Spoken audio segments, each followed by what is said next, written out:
Assalamualaikum warahmatullahi wabarakatuh. Perkenalkan nama saya Divani Mayananda, NIM 201401045. Di sini saya akan menjelaskan tentang bagaimana melakukan instalasi Android Studio dan SDK-nya.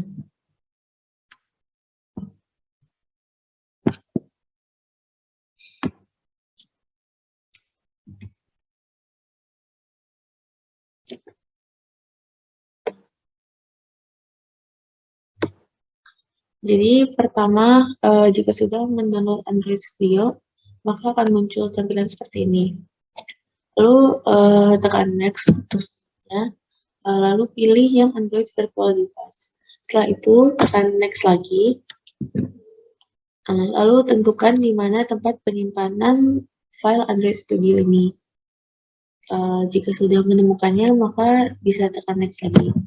Jika sudah ditekan, maka kita akan melakukan instalasi. Di sini ada tombol install. Nah, nanti aplikasi akan terinstall di dalam komputer Anda. Selanjutnya, setelah diinstal akan tampil tampilan seperti ini untuk tampilan awal dari Android Studio-nya. Setelah itu tekan next. Dan di sini bisa pilih custom atau standar, maka di sini pilih standar aja. Lalu pilih temanya. Temanya pilih yang terpulau untuk saya. Tapi kalau user ingin yang lain boleh pilih. Selanjutnya tekan next. Lalu di sini ada license agreement. Kalau dipencet accept aja. Lalu kalau udah yang satu lagi juga ada dua, jadi ditekan accept aja, terus abis itu finish. Nah, setelah finish nanti akan komputer akan mendownload komponen yang ada di Android Studio-nya. Selanjutnya akan muncul tampilan awal Android Studio seperti ini. Nah, kalau sudah muncul seperti ini berarti instalasi sudah selesai dilakukan. Untuk melakukan SDK Manager ya, kita bisa pilih di sini More Action, lalu pilih SDK Manager nih di sini. Selanjutnya akan tampil seperti ini.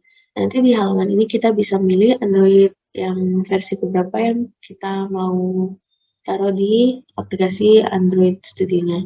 Di sini kalau misalnya belum terdownload nanti akan ada tulisan install. Kalau udah berarti install. Di sini kalau misalnya memang mau dipilih yang belum, nanti tinggal di checklist. Nah, setelah di checklist nanti kita tekan tombol OK. Terus itu nih, jika tadi komponennya belum diinstal, maka akan muncul tampilan SDK komponen installer. Nah, kalau sudah selesai, maka SDK berarti sudah selesai diinstal. Mungkin sekian dari saya. Terima kasih. Kali ini saya Ridho akan menjelaskan mengenai deskripsi sederhana di layar depan aplikasi Android Studio ini. Jadi bisa terlihat di sini ada layar utamanya. Besok bisa dilihat ada file main activity kita. Ini yang baru saya pertama buat tadi sebelumnya, template-nya. Di sini dari template ini nanti kita bisa atur mau mulai codingan kita, buat codingan tertentu. Lalu di sini ada di atas ini ada fitur-fitur dari aplikasi ini. Dan sebelum kita bisa mulai gitu, mau mulai terlihat di sini nanti setelah kita baru membuka aplikasi ini akan ada tip of the day. Kita bisa memilih untuk tidak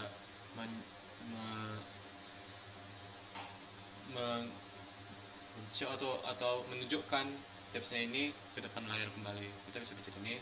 Cuma saya memilih untuk tidak checklistkannya agar dia selalu ada di sini sebelum sesudah saya buka, mohon maaf, sesudah saya buka aplikasi ini. Baik, ini bisa lihat tip of the day-nya, bisa next step juga, coba bisa klik close untuk lanjut. Di sini di atas atasnya ada file yang berurusan dengan file, lalu sini untuk file sini bisa untuk membuat, untuk baru, untuk membuka file baru, ada repair ID, invalidate caches, ada restart ID juga, IDE juga dan sebagainya. Di sini ada juga halaman edit. Di sini untuk ngedit filenya ada view, ada navigate, code, ada refactor, ada build, run, tools, VCS, window, dan help di atas ini. Di my application ini ada lambang-lambang di sini menunjukkan apa yang mau kita lakukan dengan programnya ini, program yang kita buat. Bisa juga salah satunya ini kita bisa melakukan run atau shift untuk menjalankan program.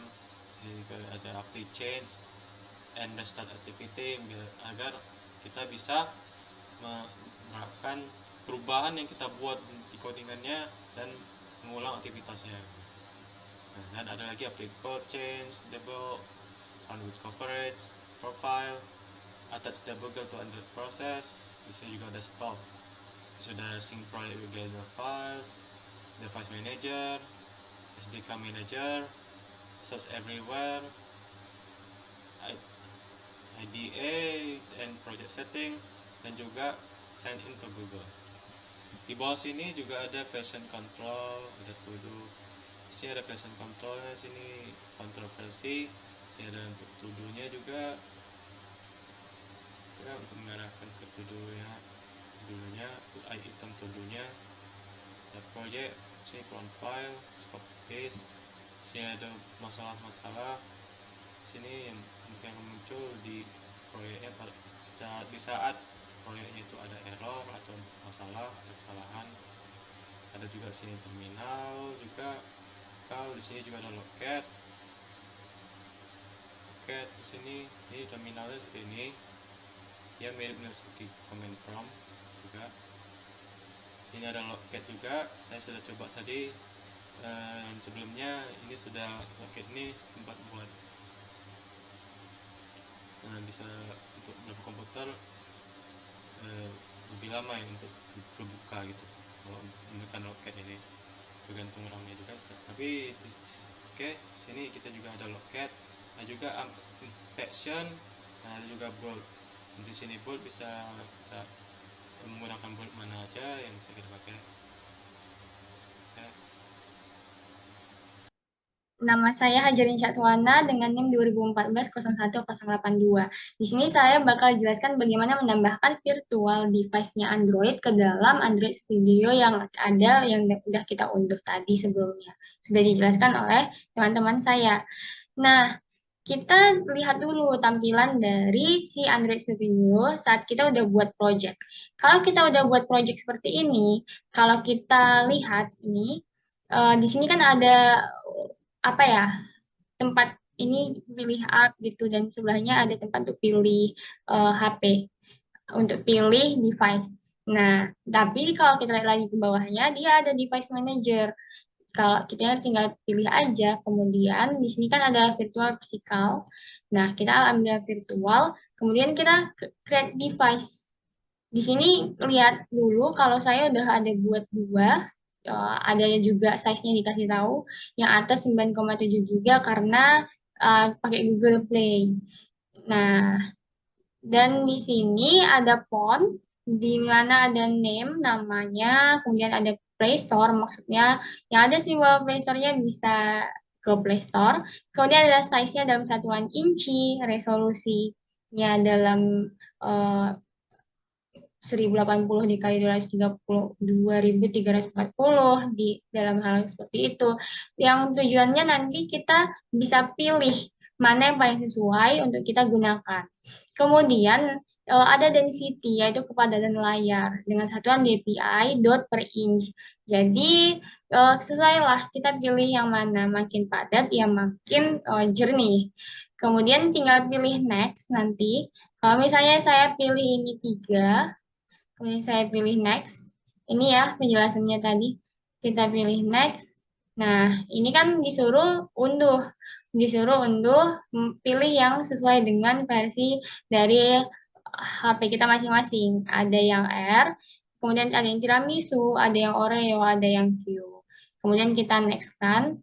Ini kita bisa ganti nama sesuai yang kita butuhkan. Terus startup orientation-nya juga boleh kita pilih. Ada yang landscape dan ada yang portrait. Kita pakai umum aja yang portrait, kemudian kita tinggal finishkan saja. Nah, ini karena sama seperti ini, saya udah pernah buat. Kalau kita buka bahwa dalam pertama kali membuat ya, menginstal si Android Studio bakal tampil seperti ini kan. Nah, ini sama aja, kita tinggal pilih More Action, kemudian Virtual Device Manager, nanti mengarahkan kita ke hal-hal yang perlu dilakukan instalasi, dan mengacu kemari juga lagi. Jadi caranya sama aja ya, tergantung ya kalau kita pertama kali install bakal menghadapi layar seperti itu. Oke, sekian untuk cara membuat Android virtual device.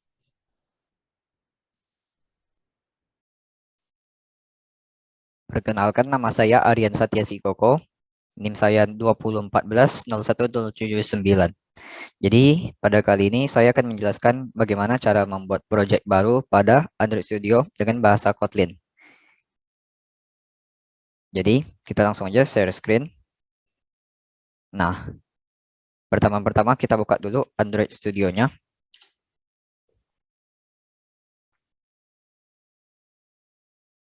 Di sini kita bisa saja langsung klik New Project. Ini kita misalkan ambil saja empty activity, terus beri nama sembarang aja. Ini semuanya biarin secara default. Language-nya secara defaultnya Kotlin, juga kita memang menggunakan Kotlin. Langsung finish. Akan memuat project-nya. Kita lihat di sebelah kanan bawah ini ada dia sedang meloading file-file yang dibutuhkan untuk membuat aplikasi kita. Ini ditunggu aja. Dia kadang bisa lama, kadang bisa bentar. Tapi kalau pertama kali baru buka, dia bisa lumayan lama. Tergantung komputer masing-masing juga. Kalau sudah buka lebih dari sekali, dia durasinya bakal berkurang. Ini nanti kalau loadingnya sudah siap, kita akan bisa lihat directory aplikasi yang akan kita buat. Nah, seperti ini. Ini dimuat secara otomatis oleh Android Studio-nya untuk membantu kita dalam proses pembuatan. Jadi ada dua file penting yang akan kita perhatikan di sini, yaitu activity main.xml dan main activity.kt. Ini yang activity main ini fungsinya untuk mengatur tampilan dari aplikasinya, dan yang ini sebenarnya untuk coding Kotlin-nya. Jadi ini ada dua cara untuk mendesainnya, yaitu dengan drag and drop dari palet di sebelah kiri ini. Tinggal drag and drop. Terus kita bisa sesuaikan juga posisinya bebas. Atau ini bisa juga kita menggunakan codingnya. Misalnya ini ada button. Kita sudah tarik, jadi dia otomatis muncul. Tapi bisa juga kita misalnya langsung ketik aja button. Nanti dia bakal muncul sendiri di tampilan layarnya.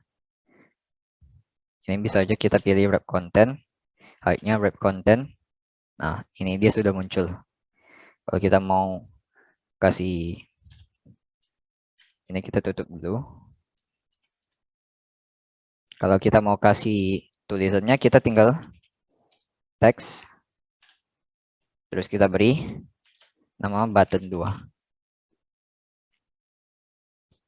ini juga posisinya bisa kita atur, ukurannya juga bisa kita atur. Yang ini match parent ini adalah parentnya. Kalau wrap content ini dia sesuaikan ukurannya sesuai dengan yang dia butuhkan. Ini juga ada hello world, ini adalah text view-nya. Bisa kita ganti juga display-nya atau isi teksnya. Terus ada juga di sini tabel atribut. Ini bisa kita modifikasi lebih lanjut elemen dari tampilannya. Terus untuk ini main activity ini tidak akan saya bahas terlalu dalam. Dan begitu saja penjelasan dari saya untuk membuat proyek baru. Perkenalkan, nama saya Joshua Emmanuel Francisco Manurung dengan NIM 2014 01052. Di sini, saya akan menjelaskan bagaimana cara untuk menjalankan proyek yang telah kita buat di Android Studio dengan menggunakan emulator.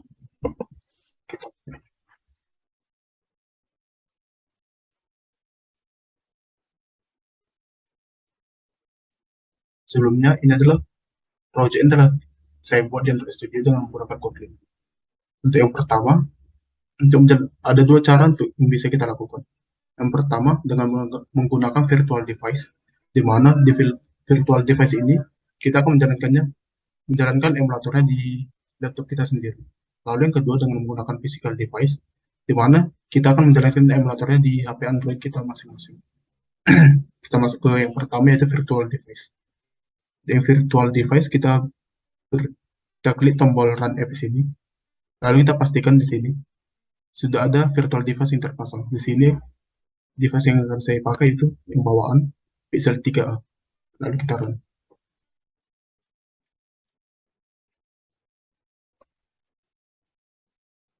Lalu kita tunggu sebentar. Bisa kita lihat emulatornya sudah dapat berjalan pada virtual device yang telah kita buat. Lalu untuk yang kedua, menggunakan physical device, kita perlu mengaktifkan USB debugger pada handphone kita masing-masing. Untuk pertama, kita colokkan kabel USB dari handphone ke laptop kita.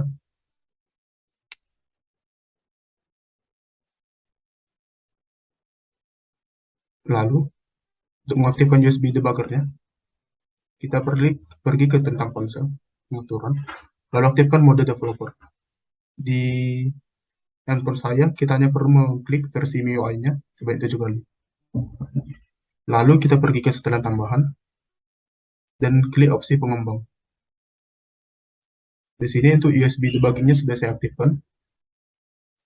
Lalu untuk menjalankan aplikasinya di HP Android kita hanya perlu mengganti device-nya dari virtual device ke device fisikal kita. Di sini sudah terbaca di laptopnya, yaitu Xiaomi. Lalu kita klik run. Kita tunggu sebentar sampai menginstal. Lalu kita lihat di sini aplikasinya sudah dapat berjalan di handphone kita masing-masing. Yang artinya emulatornya sudah berhasil berjalan. Mungkin hanya ini saja yang bisa saya sampaikan, lebih dan kurang saya mohon maaf. Terima kasih.